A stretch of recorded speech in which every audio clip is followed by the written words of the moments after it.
people of God wherein yung namamayani ay yung ugnayan.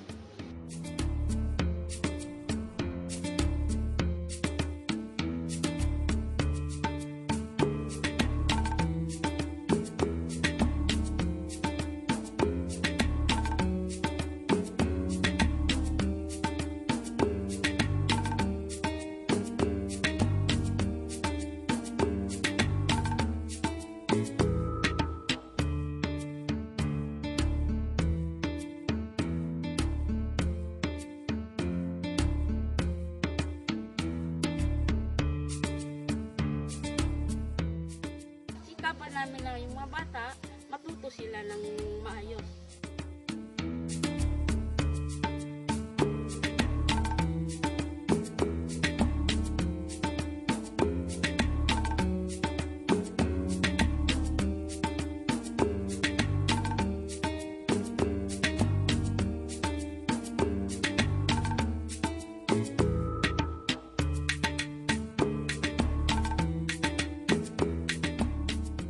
Sayang naman na ang mga bata na ito ay sa bandang huli, dapat sila makatapos.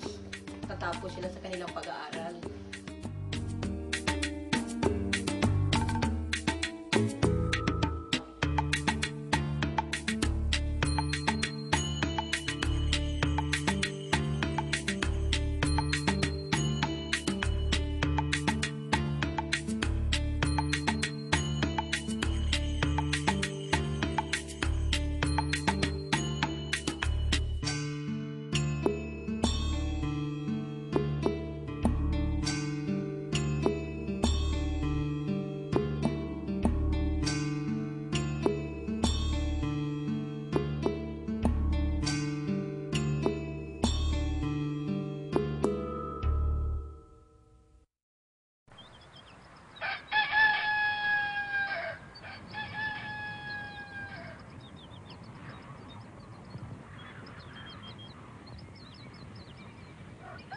The dawn mist beckons in the highland of Maragok.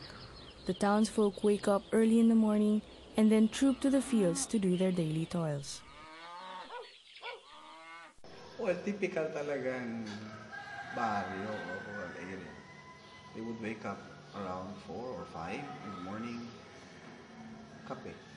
Kainit ng tubig. Bago pumutok yung araw, aalis na yan. Punta na yan sa...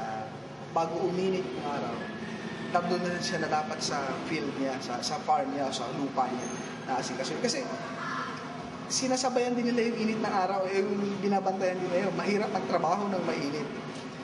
Tapos, dala ng hayop, ulipat na ng hayop, dahil kung saan makakainan, trabaho na sa market. Kapag dating ng tanghalian, papalandong ng konti, kakain, papahinga. Pag medyo malandong na naman ulit, trabaho na naman, ulit. Ganun ang cycle ng buhay. Maragok lies in the northern tip of Palawan Province, an island west of the Philippine archipelago. The trip to Maragok begins in Palawan's capital city, Puerto Princesa. It takes 2 hours, traversing 132 kilometers of lush greenery and towering limestone cliffs to get to the first stop, the seaside municipality of Roxas. Upon reaching Roxas, the trip becomes an adventure ride along the rough beaten dirt trails passing by the town of Tumarbong and the community of Antonino.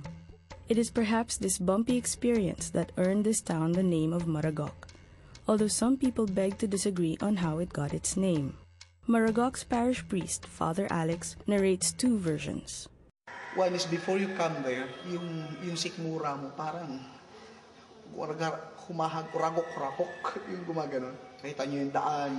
Ikalawa, kasi sa lugar na yan, nung panahon yun, nung una daw, maraming matataas ang puno. Malaki ang puno. Maraming owl. Kaya yung guk-guk na tawag nila. Kaya tinawag na Maragok. Whatever the name's origin, Maragok is a difficult place to go to, but it is a treasure for adventure seekers.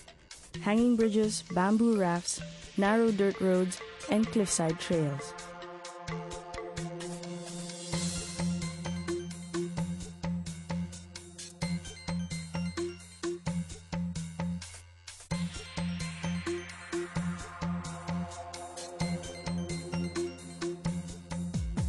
Infrastructure development has not caught up with this remote village, where the average yearly family income amounts to 15,000 pesos, equivalent to an estimated $300.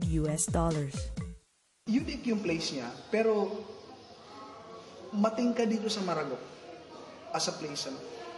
Nagkakaroon lalo ng buhay kung mayroong pagtitipon, katulad ng pista, katulad ng asembleya ng barangay.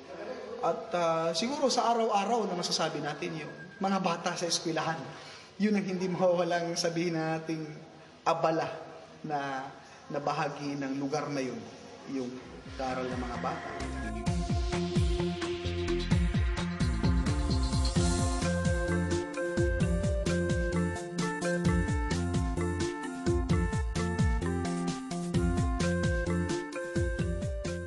Yung mga bata, siyempre, papasok, sasakay ng karosa, makikisakay kung doon yung way ng tatay niya, makikisakay ng karosa, nakita nyo naman, ano?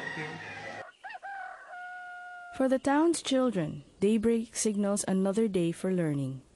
Here at Maragoc Elementary School, the students arrive for today's classes. There are 2 classrooms accommodating more than 70 students in the elementary level. One classroom is concrete, with rusty galvanized roofing, while the other is a mix of hollow blocks and thatched leaves with dirt floor to match. This place is so remote that there is no electricity to power up electric fans nor fluorescent lamps. One by one, Maragoc's elementary students enter the small classroom. They take their respective places, each level occupying a specific section. Akong TIC, classroom teacher, ganun, principal, ganun na kami. Unti lang ang libro namin. Hindi sila magkuhan siguro, mga 3:1. Sa classroom ko kasi ang handlean ko ay multigrade, 34 pupils. Right. How old are you? The 2 teachers assigned in Maragoc are confronted daily with a daunting challenge. Faced with classroom shortage and lack of learning tools, the task of teaching rests on improvising on what is available and making the most out of it. Halimbawa, sa grade 1, siyempre grade 1, maingay sila. Concentrate mo dito. Mag-sit work ka sa grade 2. Sa grade 3, mayroon ka rin sit work doon. Dito ako mag-stay sa grade 1. Pag sit work ng grade 1, punta ako sa grade 2. Pag tapos naman ng grade 2, sit work, doon naman ako sa grade 3. Ikot lang, paikot-ikot ako. Yung sa exams, mayroon kaming sinusunod na kalendar sa namin na may first periodical, up to 4th periodical yan. At saka mayroon kaming binibigay na daily quizzes, andun yun. Yan ang binabasihan namin sa grading nila.